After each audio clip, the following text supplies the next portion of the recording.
Sipas të dhënave të fundit nga komisionet komunale, qendrat e votimit po funksionojnë normalisht në të gjithë vendin.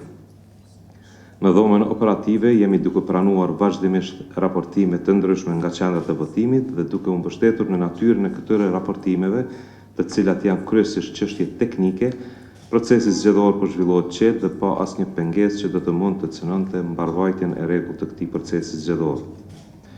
Po ashtu, duke u mbështetur në të dhënat preliminare që kemi marrë nga mbi 98% të vendvotimeve, numri i qytetarëve me të drejtë vote që kanë votuar deri në orën 15 është 425.622 votues apo 22.74% nga 1.959.962 votues.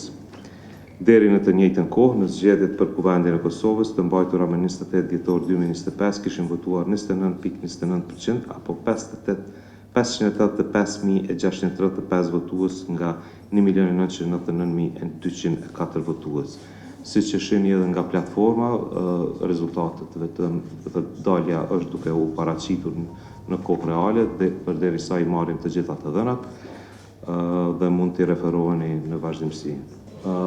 Edhe unë këtë informacione kam nga konferenca e Eugenit, nuk është paraqitur asnjë paregullsi lidhur me këtë në dhomën operative që ne të ndërhyjmë, por pas konferencës e Eugenit ne kemi bërë pyetje dhe jemi duke u marrë me këtë çështje. Nuk do të lejohen më tutje, por këtë informacione kemi nga konferenca e DNV-s, por do të trajtojmë. Kryetar është raportu që në shkollën e Javllanicës në Prizren janë gjetur, pra shkollën Sharri janë gjetur 7 flet votime të shkyera të dëmtuara. Keni informacione për këtë, çka po bëhet, mbyllet ajo qendër apo? Ku në cilën? Në Javllanicë të Prizrenit, shkolla Shar. Javllanicë. Sipas dhomës operative ne nuk kemi diçka të tillë të raportuar. Nuk se e kam edhe raportin para vetes. Nuk ka diçka të tillë të raportuar. A veç mediat.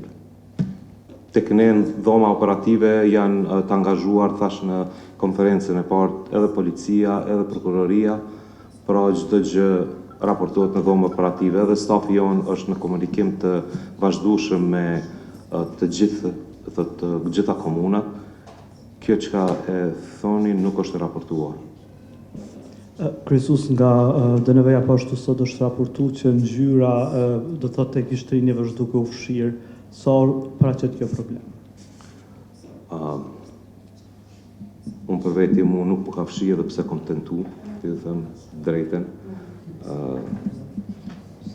Tash nuk po di edhe ndoshta edhe në varet edhe sa ja vendosin në kishtë edhe sa me njëherë pas vendosjes tenton mi fshi. Se kur është pak më e njohur, mundet më fshi më herët, por unë nuk besoj që ka paraqet në një problem se ka edhe siguri tjera përveç vendosjes ngjyrës në gisht. E kemi edhe nënshkrimet në listën votuese, pra nuk besoj që do të ketë ndonjë tentim për votim dyfisht. Në moment nëse do të ketë, do të identifikohet dhe do të paraqitet në polici. Një qytetar në Graçanicë është munduar që të votoj me dokumente të Republikës së Serbisë. A ka pasur edhe raste të tjera?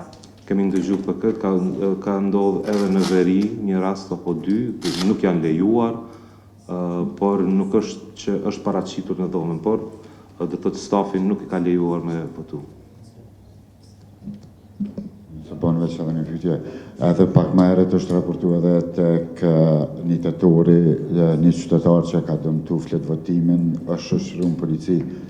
Keni informacione, është ende i shoqëruar apo është liruar? Kjo është çështje e policisë, e prokurorisë, është çështje e tyre. Edhe ne kemi informacionin nga ju, nuk është paraqitur në dhomë operative ose ndoshta edhe është paraqitur.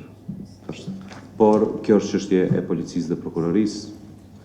Prap mund ta theksoj që dëmtimi i fletvotimeve është vepër penale, ftoj qytetarët që të respektojnë rregullat tona dhe të mos dëmtojnë fletvotimet, çfarëdo nervoze që ta kenë. Ka ndonjë pyetje tjetër? Nëse nuk ka, atëherë ju njoftoj se konferenca e radhës do të mbahet në ora 19:30, në të cilën planifikohet të paraqitet pjesëmarrja në votime deri në orën 19 kur edhe përfundon procesi i votimit. Për çdo informacion tjetër, ju lutem preferojeni platformës.